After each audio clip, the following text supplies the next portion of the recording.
ఈ ఛానల్ ద్వారా ఎటువంటి ఫేక్ ఇన్ఫర్మేషన్ పాస్ కాదు, ట్రస్టెడ్ అండ్ జెన్యూన్ ఇన్ఫర్మేషన్ మాత్రమే పాస్ అవుతుంది. కాబట్టి వీడియోస్ ప్రతి ఒక్కరు కూడా సబ్స్క్రైబ్ చేసి పక్కకుండా గంట సింబల్ ఆల్లో పెట్టుకోండి. Hi everyone, welcome back to our YouTube channel jobs information channel. ఎంతగానో ఎదురు చూస్తున్న పోస్టల్ జీడీఎస్ నోటిఫికేషన్ అయితే రాబోతుంది. దానికి సంబంధించిన ఫుల్ డీటెయిల్స్ అనేది నేను ఈ వీడియోలో కంప్లీట్ గా ఎక్స్ప్లెయిన్ అయితే చేస్తాను. GDS schedule to November notification అన్నమాట. ఇది మనకు ప్రతి సంవత్సరం 2 నోటిఫికేషన్లు అయితే రిలీజ్ చేయడం అయితే జరుగుతుంది పోస్టల్ డిపార్ట్మెంట్ లో. పోస్టల్ జీడీఎస్ అంటే గ్రామీణ డాక్ సేవకు. మనకి ఇందులో ఏబిపిఎం, బిపిఎం, డాక్ సేవక్ ఈ 3 పోస్టులు అయితే ఉండడం జరుగుతుంది. కంప్లీట్ గా డీటెయిల్స్ అనేది నేను ఈ వీడియోలో మీకు ఎక్స్ప్లెయిన్ అయితే చేస్తాను. నోటిఫికేషన్ ఎప్పుడు రాబోతుంది, అలాగే అప్లికేషన్ డేట్ ఎప్పుడు అనేది నేను కంప్లీట్ గా లాస్ట్ వరకు చెప్తాను. కాబట్టి వీడియో అనేది క్లియర్ గా ఎండ్ వరకు చూస్తే సరిపోతుంది. ఎవరైతే మన ఛానల్ కి కొత్తగా చూస్తున్నారో ప్రతి ఒక్కరు కూడా ఏం చేయాలంటే వీడియో అనేది క్లియర్ గా ఎండ్ వరకు చూడండి. ఎందుకంటే 10th తో అర్హత ఉంటుంది. దీనికి ఎటువంటి ఎగ్జామ్ అండ్ ఎటువంటి ఇంటర్వ్యూ కానీ ఏది కూడా అవసరం అయితే లేదు. సింపుల్ గా మీకు 10th లో వచ్చిన మార్కుల ఆధారంగానే మీకు జాబ్ అయితే ఇవ్వడం అయితే జరుగుతుంది. మీకు సాలరీ వచ్చేసి 20 నుంచి 25,000 అయితే రావడం అయితే జరుగుతుంది. కాబట్టి ఎవరు కూడా మిస్ అయితే చేసుకోకండి. కంప్లీట్ గా మీకు డీటెయిల్స్ అనేది చెప్తాను. మీరు ఫస్ట్ ఆఫ్ ఆల్ తెలుసుకోవాల్సింది ఏంటంటే రిక్రూట్మెంట్ గురించి. ఈ రిక్రూట్మెంట్ అనేది మనకు ప్రతి సంవత్సరం 2 సార్లు అయితే పడుతుంది. ఫస్ట్ మనకు జనవరిలో పడుతుంది, జనవరి ఫిబ్రవరి ఆ మంత్లలో పడుతుంది ఫస్ట్ నోటిఫికేషన్ అనమాట, షెడ్యూల్ 1 నోటిఫికేషన్. ఆ తర్వాత మనకు షెడ్యూల్ 2 నోటిఫికేషన్ అనేది జూలైలో పడుతుంది. అంటే మనకు ఈ ట్రాన్స్ఫర్స్ అనేది నవంబర్ డిసెంబర్ లో కంప్లీట్ అయిన తర్వాత మనకు జనవరిలో నోటిఫికేషన్ వస్తుంది. అదే విధంగా మనకు ఈ జూన్ అండ్ జూలైలో మనకు ట్రాన్స్ఫర్స్ కంప్లీట్ అయిన తర్వాత జూలై లాస్ట్ వీక్ వరకు మనకు కొత్త నోటిఫికేషన్ అయితే వస్తుంది. కానీ మనకు ఈ సంవత్సరం 2025లో కొంచెం లేట్ అయితే అవడం అయితే జరిగింది. అంటే ఫస్ట్ నోటిఫికేషన్ ఆల్రెడీ మనకు వచ్చింది, దానికి సంబంధించిన ప్రాసెస్ అయిపోయింది. 6th మెరిట్ లిస్ట్ రాక రిలీజ్ చేశారు. ఆ ప్రాసెస్ అయిపోయింది, అది పక్కకు పెట్టండి. అయితే మనకు సెకండ్ నోటిఫికేషన్ అనేది జూలైలో రావాల్సి ఉంటుంది. కానీ మనకు ఇప్పటి వరకు కూడా ఇంకా నోటిఫికేషన్ అనేది రాలేదు. ఇది మనకు సెప్టెంబర్ మంత్ కదా. ఎందుకు రాలే అంటే సింపుల్ గా చెప్తాను చిన్నగా. మనకు కొత్తగా పోస్టల్ డిపార్ట్మెంట్ లో IT 2.0 అనే ఒక అప్డేట్ అయితే రావడం జరిగింది ప్రాసెస్. అది మొత్తం కూడా అప్డేట్ చేయడానికి మనకు ప్రస్తుతం మనకు ఆగస్ట్ లాస్ట్ వీక్ వరకు మనకు కంప్లీట్ అయిపోయింది అనమాట. మనకు సెప్టెంబర్ లో ఈ ట్రాన్స్ఫర్స్ గురించి విడుదల చేస్తామని ఆల్రెడీ నోటీసులు వచ్చినాయి. నేను ఆల్రెడీ నోటీసులు చెప్పాను, మీకు స్క్రీన్ మీద వేస్తాను. కాబట్టి ఆ విధంగా అయితే జరగడం అయితే జరిగింది. కాబట్టి కొంచెం లేట్ అయింది అనమాట. మనకు ఈ సెప్టెంబర్ లాస్ట్ వీక్ లో ట్రాన్స్ఫర్స్ పోర్టల్ అనేది ఓపెన్ అవుతుంది. మనకు దాదాపుగా ఈ ట్రాన్స్ఫర్స్ అనేది 1 మంత్ అయితే జరుగుతుంది. అక్టోబర్ లాస్ట్ వీక్ వరకు జరుగుతుంది. ఆ తర్వాత మనకు నోటిఫికేషన్ అనేది నవంబర్ ఫస్ట్ వీక్ లో అయితే రావడం అయితే జరుగుతుంది. 25,000 పోస్టులతోనే. ఆల్రెడీ పోస్టులు కూడా మనకు అనౌన్స్ చేశారు అన్అఫిషియల్ గానే, అఫీషియల్ గా అయితే రాలేదు అప్డేట్. ఇది సంబంధించి అయితే ప్రాసెస్. కాబట్టి ఇది ఒకటి అందరూ తెలుసుకుంటారని అనుకుంటున్నాను. ఈ నోటిఫికేషన్ లో మనకు బిపిఎం, ఏబిపిఎం, డాక్ సేవక్ ఈ 3 అయితే ఉంటాయి. ఫస్ట్ బిపిఎం అంటే మీకు full form branch post master అన్నమాట. వీళ్ళు ఏం చేయాలంటే బిఓ ఆఫీసులలో, మీకు బ్రాంచ్ పోస్ట్ ఆఫీసులలో ఉంటుంది. వీరు అయితే ఇండియా పోస్ట్ పేమెంట్ బ్యాంక్ సంబంధించి అయితే చూసుకోవాలన్నమాట. డిపార్ట్మెంట్ సంబంధించి ఇవన్నీ కూడా మీరు చూసుకోవాలి. ఇవన్నీ చూసుకుంటే మాత్రం. అండ్ ఏబిపిఎం వచ్చేసి అసిస్టెంట్ బ్రాంచ్ పోస్ట్ మాస్టర్ అన్నమాట. ఇతను వచ్చేసి మనకు ఈ లెటర్స్ ఇవ్వడం కానీ, అంటే ఇంటింటికి లెటర్స్ ఇవ్వడం కానీ, అలాగే వేరే స్టాంప్స్ కానీ అవన్నీ కూడా చూసుకోవాలన్నమాట ఏబిపిఎం సంబంధించి. అండ్ డాక్ సేవకు సంబంధించి కూడా సేమ్ అంతే మాట. ఇక్కడ మనకు ఏదైతే పోస్ట్ ఆఫీసులలో మనకు ఈ రైల్వే మెయిల్ సర్వీస్ కానీ అండ్ జాబ్ ప్రొఫైల్ సంబంధించిన ఇవన్నీ కూడా ఉంటాయి అన్నమాట. మీరు ఇవి కూడా చూసుకోవచ్చు అన్నమాట. మనకు ఇందులో మేల్ వాళ్ళకు ఏదైనా పర్లేదు, కానీ ఫీమేల్ వాళ్ళకు బీపీఎం తీసుకుంటే బెటర్ అన్నమాట. ఎందుకంటే ఈ డాక్ సేవక్ అండ్ ఏబిపిఎం వచ్చేసి కొంచెం తిరుగుడు ఉంటుంది అటు ఇటు. కాబట్టి ఫీమేల్ వాళ్ళకైతే అంత వర్త్ అయితే కాదు. ఇక శాలరీ చూసుకుంటే మాత్రం బీపీఎంకి వచ్చేసి ఇక్కడ 12,000 నుంచి 29,380 రూపాయలు. మీకు అన్ని అలవెన్స్ కలుపుకుంటే 18,000 అయితే రావడం అయితే జరుగుతుంది ఫస్ట్ మంత్ శాలరీ. అంటే మనకు ఇప్పుడు లెవెల్ 8 అయితే, అంటే ఇప్పుడు మనకు పే స్కేల్ 8 ఉంటుంది కదా, అదైతే మనకు యాడ్ చేస్తా అంటున్నారు. మరి చెప్పలేము, అది యాడ్ చేస్తే మాత్రం మీకు 25,000 to 30,000 అయితే రావడం అయితే జరుగుతుంది. And next ABPM Dak Sevak వచ్చేసి 10,000 నుంచి 24,470 రూపాయలు. వీళ్ళకి అన్ని అలవెన్స్ కలుపుకుంటే 15,000 నుంచి 16,000 వరకు అయితే మీకు సాలరీ అయితే రావడం అయితే జరుగుతుంది. ఇది సాలరీకి సంబంధించిన పే స్కేల్ అన్నమాట. అండ్ ఇక్కడ ఏజ్ లిమిట్ చూసుకుంటే మాత్రం మినిమం 18 years అయితే ఉండాలి ప్రతి ఒక్కరు కూడా, మేల్ అండ్ ఫీమేల్ కూడా. అండ్ మాక్సిమం వచ్చేసి 40 years వరకు అయితే అప్లై అయితే చేసుకోవచ్చు. అండ్ ఇక్కడ ఏజ్ రిలాక్సేషన్ కూడా ఉంది. ఒకవేళ మీరు 40 years కంటే ఎక్కువ ఉంటే ఇక్కడ SC/ST వాళ్ళకు 5 years, ఓబీసీ వాళ్ళకు 3 years అయితే ఎక్స్ట్రా రిలాక్సేషన్ కూడా ఉంటుంది అన్నమాట.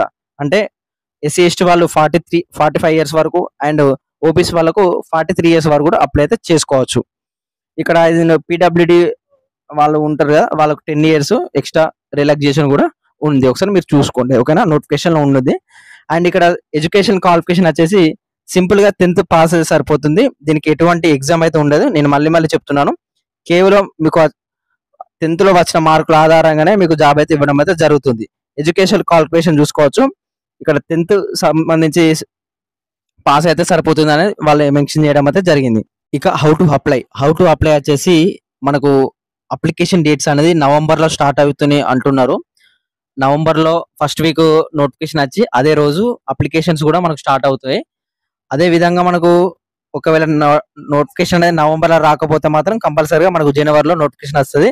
ఇది ఒకటి మనకు కొంచెం క్లారిటీ అనేది లేదన్నమాట, ఓకేనా. ఇది అందరు కూడా గుర్తుపెట్టుకోండి. మనకు అప్లై ఎక్కడ చేసుకోండి అంటే India post GDS online g1.in website మీరు గూగుల్ క్రోమ్ లో అయినా కానీ ఎక్కడైనా కొట్టినా కానీ మీకు అఫీషియల్ వెబ్సైట్ అయితే రావడం అయితే జరుగుతుంది. మీరు అక్కడ నుంచి మీరు అప్లై అయితే చేసుకోవచ్చు. నోటిఫికేషన్ వచ్చిన తర్వాత నోటిఫికేషన్ డీటెయిల్స్, అలాగే అప్లికేషన్ ఏ విధంగా ప్రాసెస్ అనేది నేను కంప్లీట్ గా చెప్తూ ఉంటాను. అంటే ఏ విధంగా అప్లై చేయాలనేది, అలాగే ఎక్కడెక్కడ స్టేట్లలో పెట్టుకుంటే బెటర్ మన తెలుగు వాళ్ళకు అనేది కూడా నేను వీడియో చేసినాను ఆల్రెడీ. అది కొంచెం టెక్నికల్ ఇష్యూస్ వల్ల డిలే అయిపోయింది, యూట్యూబ్ లో డిలేట్ అయిపోయింది. నేను మాక్సిమం రేపు వీడియో వస్తుంది, చూడండి, ఓకేనా. ప్రతి ఒక్కరు కూడా ఆ వీడియో చూడండి, మీకు క్లారిటీ అయితే ఉంటుంది అన్నమాట. ఏ స్టేట్ కి వెళ్తే బెటర్, మధ్యప్రదేశ్ లో జాబ్ వస్తుందా, ఛత్తీస్గఢ్ లో జాబ్ వస్తుందా, జార్ఖండ్ లో జాబ్ వస్తుందా, ఆంధ్రలో జాబ్ వస్తుందా, ఆ విధంగా నేను కంప్లీట్ గా రూట్ మ్యాప్ అన్ని కూడా మీకు క్లియర్ గా ఎక్స్ప్లెయిన్ అయితే చేస్తాను. ఆ వీడియో అనేది మనకు రేపు వస్తుంది. ప్రతి ఒక్కరు కూడా చూడండి, ట్రై చేయండి.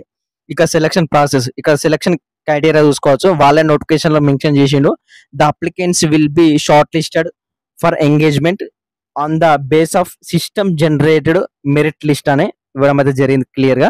సిస్టమ్ జనరేటెడ్ మెరిట్ లిస్ట్ అంటే ఎవరు కూడా దీన్ని మెరిట్ లిస్ట్ తయారు చేయరు, కేవలం సిస్టమ్ లోనే ఆటోమేటిక్ గా జనరేట్ అవుతుంది అని చెప్పడం అయితే జరిగింది. ఇక్కడ మీరు ఏదైతే దానికి సంబంధించిన మార్కుల ఆధారంగా, మీరు 10th లో వచ్చిన మార్కుల ఆధారంగా దాన్ని బట్టి ఇస్తారని మళ్ళీ అయితే చెప్పడం అయితే జరిగింది. అంటే మీకు సింపుల్ గా చెప్పానంటే ఎవరికైతే హై మార్కులు ఉంటాయో వాళ్ళకి జాబ్ అయితే ఇవ్వడం అయితే జరుగుతుంది. ఈ నోటిఫికేషన్ సంబంధించి వాళ్ళు క్యాల్కులేట్ ఏ విధంగా చేస్తారంటే ఇక్కడ గ్రేడ్ 1 ఇక్కడ గ్రేడ్ పాయింట్స్ వచ్చేసి అండ్ మల్టిప్లికేషన్ ఫ్యాక్టర్ వచ్చేసి ఇంత అన్నమాట. అంటే మీకు 10th లో 10/10 వస్తే దానికి ఇంటూ 9.5 అయితే మీకు పర్సెంటేజ్ వచ్చేసి 95%. ఈ విధంగా క్యాల్కులేట్ అయితే చేస్తారన్నమాట, ఓకేనా. పర్సెంటేజ్ లోకి క్యాల్కులేట్ చేయాలి వాళ్ళు, ఓకే.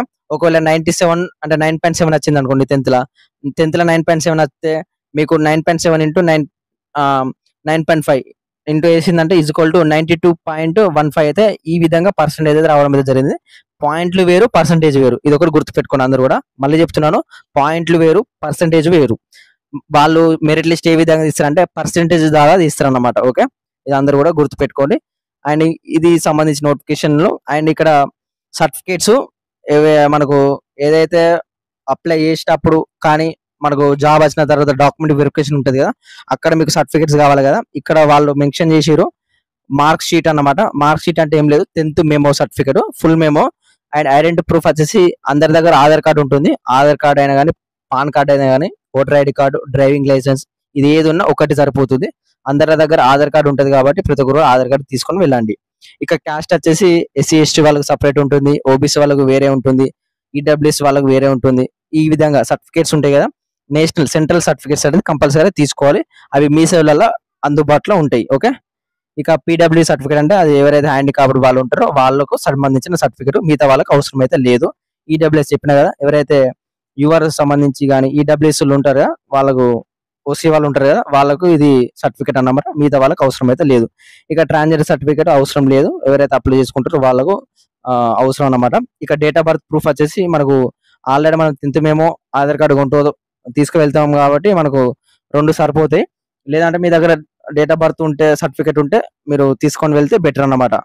ఇక నెక్స్ట్ మెడికల్ సర్టిఫికేట్ అనేది కంపల్సరీ. ఇది హాస్పిటల్స్ కానీ, government dispensers, government primary health centres లలో దొరుకుతుంది. వాళ్ళు కంపల్సరీ అని మెన్షన్ చేసారు. అక్కడ ఒక ఫామ్ ఉంటుంది, ఆ ఫామ్ మీరు తీసుకొని వెళ్ళి ఎవరైతే హాస్పిటల్ హెడ్ ఉంటారో అతనితో మీరు గ్రీన్ పెన్ తోని మీరు సంతకం పెట్టించి, అదే విధంగా స్టాంప్ వేపియండి, మీకు ఏ ఇష్యూ లేదు అండి, ఆ సర్టిఫికేట్ అనేది ఇవ్వడం అయితే జరుగుతుంది. మీరు రిక్వెస్ట్ తోని అడిగితే మీకైతే ఇవ్వడం అయితే జరుగుతుంది అన్నమాట, కంపల్సరీ ఆ సర్టిఫికేట్. ఇక అరుణాచల్ ప్రదేశ్కి అయితే మనం అప్లై అయితే చేసుకోరాదు, ఎందుకంటే వాళ్ళకు లోకల్ సర్టిఫికేట్ అయితే అడుగుతున్నారు. కాబట్టి మనం నాన్ లోకల్ వాళ్ళు అప్లై అయితే చేసుకోవడానికి లేదు ఈ ఒక్క స్టేట్ కి. మిగతా అన్ని స్టేట్ లో కూడా అప్లై అయితే చేసుకోవచ్చు. నేను అన్ని కూడా నేను నెక్స్ట్ వీడియోలో చెప్తాను, ఒకసారి ఆ వీడియో చూస్తే సరిపోతుంది. ఇక అప్లికేషన్ ఫీ వచ్చేసి 100 రూపాయలు ఫీ పేమెంట్ అయితే కట్టాలి. ఓబీసీ వాళ్ళు కానీ అండ్ యూఆర్ వాళ్ళు ఇక్కడ చూసుకోవచ్చు. ఫీ పేమెంట్ 100 రూపాయలు అయితే ఫీ పేమెంట్ అయితే చేయాలి ఆన్లైన్ లో. ఇక్కడ ఎస్సీ ఎస్టీ వాళ్ళు, ఫీమేల్ వాళ్ళు అండ్ పీడబ్ల్యూడి వాళ్ళు, ట్రాన్స్ ఉమెన్ వాళ్ళు ఎటువంటి ఫీ పేమెంట్ అవసరం లేదు. మిగతా వాళ్ళు ఓబీసీ యూఆర్ వాళ్ళు బాయ్స్ మాత్రమే, వాళ్ళు మాత్రమే 100 రూపాయలు ఫీ పేమెంట్ ఆన్లైన్ లో కట్టాలి. ఓకే. అండ్ ఓబీసీలో ఫీమేల్ ఉంటారు కదా, వాళ్ళు కూడా ఎటువంటి ఫీ పేమెంట్ అవసరం లేదు. ఫీమేల్ అంటే అందరి ప్రతి ఒక్కరు కూడా ఫీమేల్, ఎటువంటి ఫీ పేమెంట్ అవసరం అయితే లేదు ఆన్లైన్ లో. ఇక మీ సేవలు అప్లై చేసుకుంటే ఒక 200-300 తీసుకుంటారు, అది పక్కన పెట్టండి.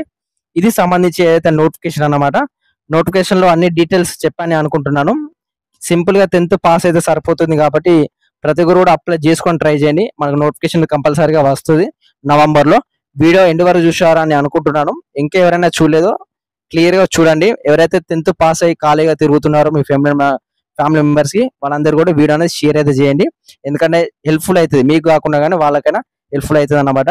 ఇంకా అప్డేట్స్ వస్తూ ఉంటాయి, నేను అప్డేట్ ఇస్తూ ఉంటాను. అలాగే మనకు ఏ చిన్న డౌట్ ఉన్నా కానీ నాకు ఇన్స్టాగ్రామ్ పేజ్ ఉన్నది, కింద డిస్క్రిప్షన్ లో ఇన్స్టాగ్రామ్ పేజ్ ఉన్నది. ప్రతి ఒక్కరు కూడా మీరు ఫాలో అయ్యి మెసేజ్ చేయండి, 100% అయితే మీకు రిప్లై ఇవ్వడం అయితే జరుగుతుంది. అలాగే టెలిగ్రామ్ గ్రూప్ అనేది ప్రతి ఒక్కరు కూడా జాయిన్ అవ్వండి, ఎందుకంటే చాలా అసలు ఇంపార్టెంట్. ఎందుకంటే చిన్న చిన్న అప్డేట్స్ అనేది అన్ని కూడా అందులో ఇస్తాను, ఒకవేళ వీడియో చేయకపోతే. ఓకేనా, ప్రతి ఒక్కరు కూడా ఆ 2 కూడా జాయిన్ అవ్వండి, కింద డిస్క్రిప్షన్ లో లింక్స్ ఉంటాయి. అండ్ ఫైనల్ అయిపోయిందంటే ఇంత వీడియో. Thank you.